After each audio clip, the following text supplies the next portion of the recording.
ભાવનગરથી આ સમાચાર સામે આવી રહ્યા છે। ભાવનગરની અંદર હવેલીવાડી શેરીમાં આગ લાગ્યા બાદ ભાવનગર મનપા જાગ્યું હોય તેવી ઘટના પ્રકાશમાં આવી રહી છે। ભાવનગર મહાનગરપાલિકાના ફાયર વિભાગે 2 દિવસમાં 80 નોટિસ ફાળવી દીધી છે।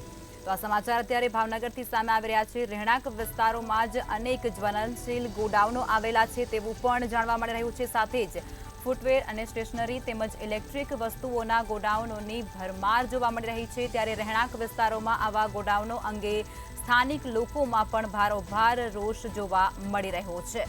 ત્યારે ફાયર એનઓસી વિના જ કોને રહેમ રાહે આ ગોડાઉન ચાલતા હતા તે પણ એક મોટો સવાલ ઊભો થાય છે। ભાવનગર મહાનગરપાલિકાના ફાયર વિભાગે 2 દિવસની અંદર 80 નોટિસો ફાળવી છે।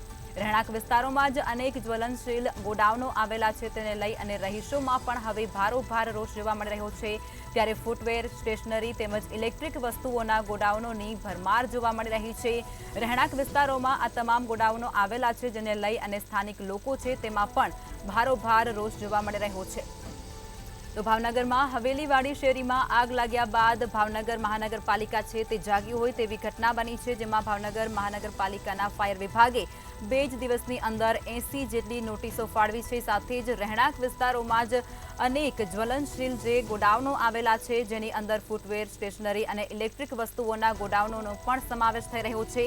ત્યારે રહેણાંક વિસ્તારોમાં આવા ગોડાઉનોને અંગે સ્થાનિક લોકો છે તેમાં પણ રોષ જોવા મળી રહ્યો છે। ત્યારે ફાયર એનઓસી વિના કોના રહેમ રાહે આ ગોડાઉનો ચાલતા હતા તે પણ એક મોટો સવાલ અહીં ઊભો થઈ રહ્યો છે।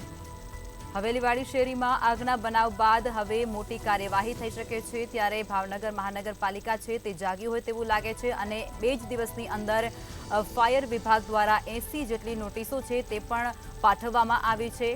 આજે રહેણાંક વિસ્તારોમાં જ્વલનશીલ ગોડાઉનો આવેલા છે તેની અંદર ફૂટવેર સ્ટેશનરી અને ઇલેક્ટ્રિક વસ્તુઓના ગોડાઉનોની ભરમાર જોવા મળી રહી છે। આ તમામ ગોડાઉનોનો સમાવેશ થઈ રહ્યો છે। ત્યારે રહેણાંક વિસ્તારોમાં આવા ગોડાઉનો અંગે સ્થાનિક લોકોમાં ભારોભાર રોષ પણ જોવા મળી રહ્યો છે। ત્યારે હવે ફાયર એનઓસી વિના કોના રહેમ રાહે આ ગોડાઉનો ચાલતા હતા તેને લઈને અનેક સવાલો ઊભા થઈ રહ્યા છે। પરંતુ હવે ભાવનગર મહાનગરપાલિકાના જે ફાયર વિભાગ છે તેના દ્વારા 2 જ દિવસની અંદર 80 જેટલી નોટિસ પણ ફાળવાઈ છે।